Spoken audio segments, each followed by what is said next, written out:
What did Buddha say about God? Imagine asking one of history's greatest spiritual teachers a simple question. Does God exist? You might expect a clear yes or no, but when people ask the Buddha similar questions, his answers often surprise them. In fact, he sometimes refused to answer altogether. Why?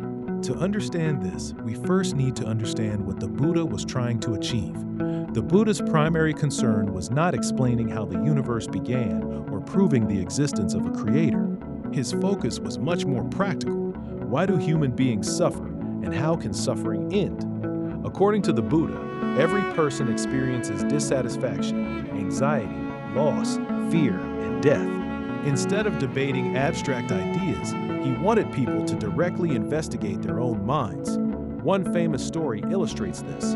A man once asked the Buddha many philosophical questions. Is the universe eternal? Is it finite or infinite? What happens after death?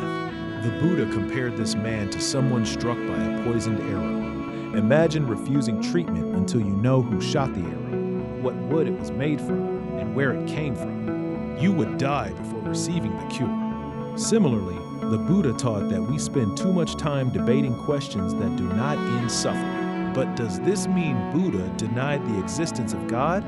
Not exactly. The Buddha never explicitly said there is no God. At the same time, he did not teach that a creator God was necessary for understanding reality. In Buddhist texts, there are heavenly beings, often called devas. These beings possess great power and long lifespans. However, they are not considered eternal, all-powerful creators. Like humans, they are also subject to change and eventually die. This was a radical idea. The Buddha suggested that even the highest gods are still part of the cycle of birth and death. They too have not escaped suffering completely. In one discourse, a powerful deity named Brahma believes himself to be the creator of the universe. But the Buddha explains that Brahma's belief comes from ignorance and limited perspective. In other words, even divine beings can be mistaken. For the Buddha, the ultimate truth was not a creator deity. It was understanding the nature of reality itself. He taught that everything arises due to causes and conditions. Nothing exists independently. Everything is interconnected. This principle is known as dependent origination. According to this teaching, events occur because of countless interconnected causes rather than the actions of a single creator. So when asked whether God exists, Buddhism takes a unique position. It neither strongly affirms nor aggressively denies. Instead, it asks a different question. Will knowing the answer end your suffering?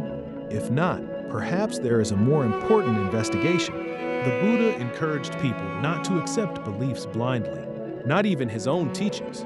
Instead, he invited them to observe their experience directly, to watch thoughts arise and disappear, to observe emotions, to understand the nature of the self, and through this investigation, discover freedom. So what did Buddha say about God? Perhaps the most accurate answer is, he shifted the conversation. Rather than asking whether a supreme being exists, he asked, who is suffering right now? What is the nature of this mind? And can suffering come to an end? For the Buddha, these questions were far more important than any debate about God. And maybe, 2,500 years later, they still are. Please subscribe to the channel for more informational contents.